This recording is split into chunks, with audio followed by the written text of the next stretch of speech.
અમદાવાદમાં 35 વર્ષ પહેલા થયેલી હત્યાનું રહસ્ય સાંભળીને ભલભલાના રૂંવાડા ઊભા થઈ જશે. ઘટનાની વાત કરીએ તો વર્ષ 1992માં ગુમ થયેલી યુવતીના 35 વર્ષ બાદ અવશેષો મળતા ચકચાર મચી જવા પામી છે. ફરઝાન વર્ષ 1992થી જ દુનિયાની નજરમાં ગુમ હતી, પરંતુ તેના પ્રેમીએ જ તેની હત્યા કરી હોવાની પોલીસે આશંકા છે. ક્રાઇમ બ્રાન્ચની ટીમ દ્વારા વટવાના કુતુબનગરમાં જેસીબી મશીન સાથે લાશ શોધવામાં આવી. બાતમી મળેલી જગ્યા પર ક્રાઇમ બ્રાન્ચની ટીમ દ્વારા જેસીબી દ્વારા ખોદકામ કરી લાશ શોધવામાં પ્રયાસો કરતા ક્રાઇમ બ્રાન્ચને કંકાલ કે અવશેષો મળ્યા છે, જેને તપાસ માટે મોકલી દેવાયા છે.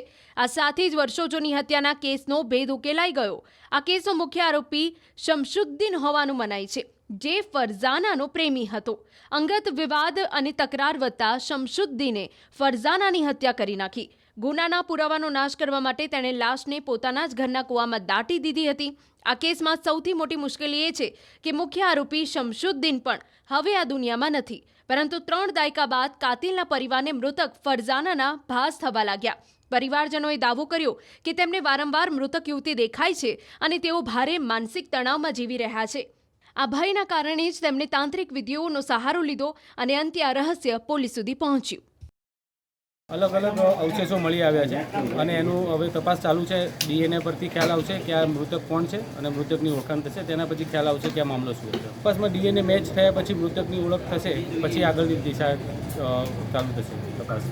સાહેબ, પ્રાથમિક તપાસમાં જે મૃતક હતું મહિલા પુરુષ શું બહાર આવ્યું છે, શું માહિતી છે? હાલ અત્યારે અમને માહિતી એવી મળી હતી કે આ મહિલા છે અને એને અહીંયા દાટી દીધેલી છે. હવે આગળની માહિતી અમને ડીએનએ મેચ થયા અને તપાસ પછી ખ્યાલ આવશે કે આ મામલો શું હતો. અમદાવાદમાં 35 વર્ષ પહેલા થયેલી હત્યાનું રહસ્ય સાંભળીને ભલભલાના રૂંવાડા ઊભા થઈ જશે.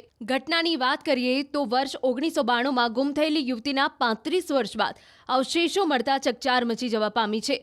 ફરઝાન વર્ષ 1992થી જ દુનિયાની નજરમાં ગુમ હતી, પરંતુ તેના પ્રેમીએ જ તેની હત્યા કરી હોવાની પોલીસે આશંકા છે.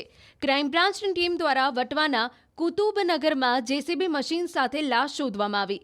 બાતમી મળેલી જગ્યા પર ક્રાઇમ બ્રાન્ચની ટીમ દ્વારા જેસીબી દ્વારા ખોદકામ કરી લાશ શોધવામાં પ્રયાસો કરતા ક્રાઇમ બ્રાન્ચને કંકાલ કે અવશેષો મળ્યા છે, જેને તપાસ માટે મોકલી દેવાયા છે. આ સાથે જ વર્ષો જૂની હત્યાના કેસનો ભેદ ઉકેલાઈ ગયો. આ કેસનો મુખ્ય આરોપી શમશુદ્દીન હોવાનું મનાય છે, જે ફરઝાનાનો પ્રેમી હતો. અંગત વિવાદ અને તકરાર વધતા શમશુદ્દીને ફરઝાનાની હત્યા કરી નાખી. ગુનાના પુરાવાનો નાશ કરવા માટે તેણે લાશને પોતાના જ ઘરના કૂવામાં દાટી દીધી હતી.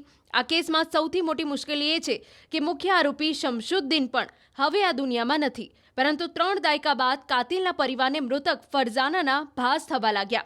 પરિવારજનોએ દાવો કર્યો કે તેમને વારંવાર મૃતક યુવતી દેખાય છે અને તેઓ ભારે માનસિક તણાવમાં જીવી રહ્યા છે. આ ભયના કારણે જ તેમણે તાંત્રિક વિધિઓનો સહારો લીધો અને અંતે આ રહસ્ય પોલીસ સુધી પહોંચ્યું.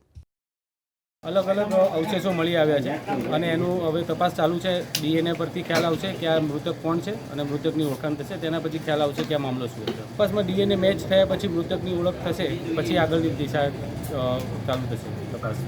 સાહેબ, પ્રાથમિક તપાસમાં જે મૃતક હતું મહિલા પુરુષ શું બહાર આવ્યું છે, શું માહિતી છે? હાલ અત્યારે અમને માહિતી એવી મળી હતી કે આ મહિલા છે અને એને અહીંયા દાટી દીધેલી છે. હવે આગળની માહિતી અમને ડીએનએ મેચ થયા અને તપાસ પછી ખ્યાલ આવશે કે આ મામલો શું હતો.